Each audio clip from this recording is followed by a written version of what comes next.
Le procureur a classé l'affaire en 48 heures. La famille n'a même pas eu le temps de poser des questions.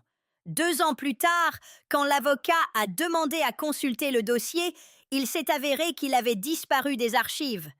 Personne ne sait encore aujourd'hui ce que contenaient ces documents, ni pourquoi quelqu'un voulait que cette affaire ne voie jamais le jour. Août 1986. Une petite ville de Podlasie où tout le monde se connaît. Andrzejka, 30 ans, quitte son domicile dans l'après-midi. Il dit à sa femme qu'il retrouve une connaissance pour parler travail. C'est la dernière fois que quiconque le voit vivant. Sa femme se souvient exactement de ses derniers mots. Je serai de retour avant le dîner. Andrzej n'était pas du genre à disparaître sans prévenir. Il travaillait à la coopérative locale, avait 2 jeunes enfants. Quand il n'est pas rentré de la nuit, sa femme a signalé sa disparition. La milice a enregistré la plainte, mais n'a pas lancé de recherche intensive. Pendant 7 jours, personne n'a officiellement cherché Andrzej. La famille et les voisins ont organisé des recherches privées. Ils ont vérifié les villages alentours, interrogé les lieux de travail, affiché des avis de recherche. La milice prétendait que c'était un homme adulte et qu'il avait le droit de partir. Seule la pression du prêtre local a déclenché une enquête officielle. Le 8e jour de recherche, le garde forestier local a trouvé le corps dans une forêt dense, à environ 3 kilomètres de la ville.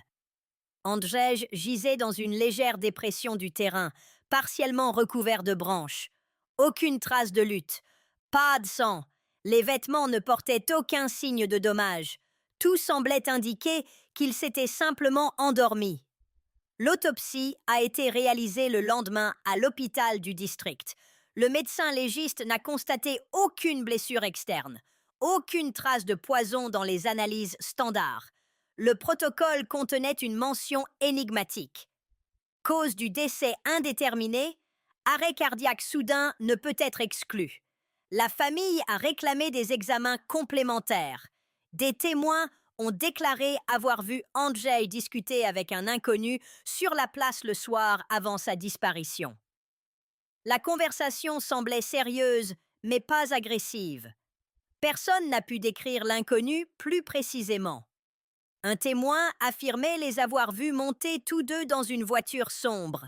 La milice n'a jamais retrouvé ce témoin pour un nouvel interrogatoire. Andrzej devait retrouver une connaissance pour parler travail. Mais quand la milice a contacté cette personne, l'homme a nié avoir rendez-vous avec Andrzej ce jour-là.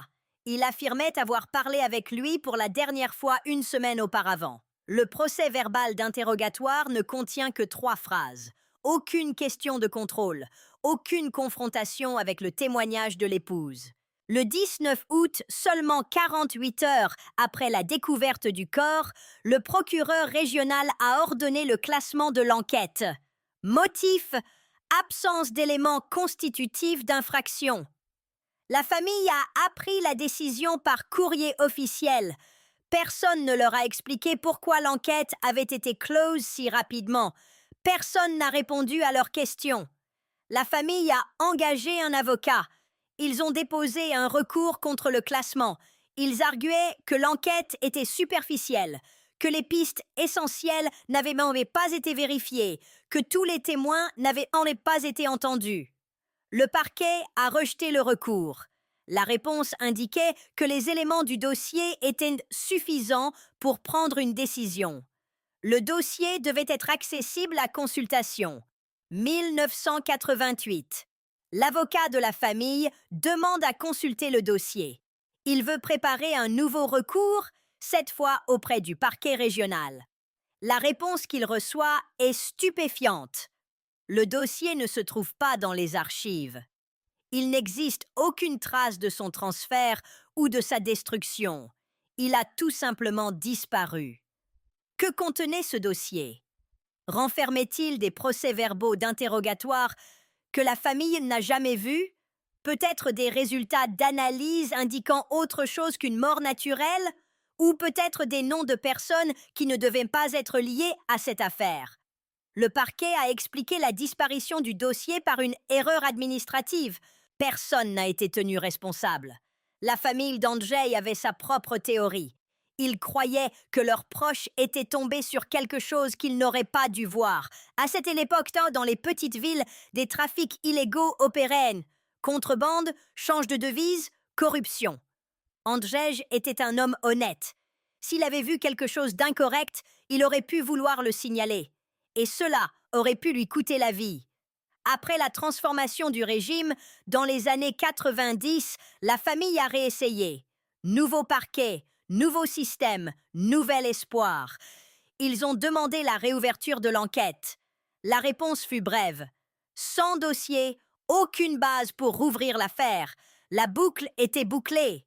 L'affaire Andrzejka n'existait plus officiellement. Pas de documents, donc pas d'enquête. Aujourd'hui, près de 40 ans plus tard, la femme d'Andrzej n'est plus de ce monde. Ses enfants, désormais adultes avec leur propre famille, cherchent toujours des réponses. Ils tentent de retrouver des fonctionnaires retraités, des témoins, quiconque se souvient de cette houla, mais les gens sont soit décédés, soit refusent de parler.